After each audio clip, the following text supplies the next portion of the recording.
Good evening, I'm Jennifer Lee. And I'm Keith Kate. Thank you for joining us tonight. So what is going on in Lutz? After a Herculean effort by the county to clear drains and ditches, floodwaters still threaten people's homes there. 8 on your side, senior investigator Steve Andrews has been following this flooding problem in Lutz. It's been going on for about a month now, and Steve is joining us live. So what's the plan for getting rid of all that water, Steve? You know, Keith, I don't really know what the plan is. I did call Hillsborough County. I asked them about First Avenue Southeast, which is where I'm at right now. They did not get back to me. A short time ago, a crew showed up and put a pump out here. Behind me are acres and acres of water that back up to Cindy Feldhouse's home. For 2 months, she's had a bag packed, not knowing if she's staying or going. We live day by day, hour by hour, you know, waiting to see what's going to happen. For 2 months, water overflowing from a nearby swamp has threatened Cindy Feldhouse's home. Though it's receded somewhat, water remains feet from her door. We have to not flush our toilets, but once a day, take a shower every 3 days. Hillsborough County, Cindy claims, is offering little help.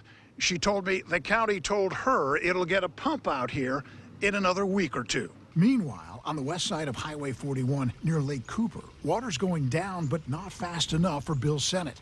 The county played catch up here in July and August. Weeks ago, heavy machinery tackled jungle-like growth, clogging canals and drainage ditches. Now, these areas are more open, allowing water to flow more freely. Those ditches are running, but they're not enough. They're just not enough to take the water out of here. The drainage system taking water from these 3 lakes consists of a hodgepodge of ditches, pipes, and canals that served the area well 40 years ago when this was all orange groves and cattle farms. Those have all become housing developments, and we haven't done a thing to these little ditches. The water around Bill's house drops about a ½ inch a day. His backyard remains flooded. It's destroyed about everything around my house. Across Highway 41, Cindy finds herself in the same boat. We got a suitcase ready to go if we have to leave.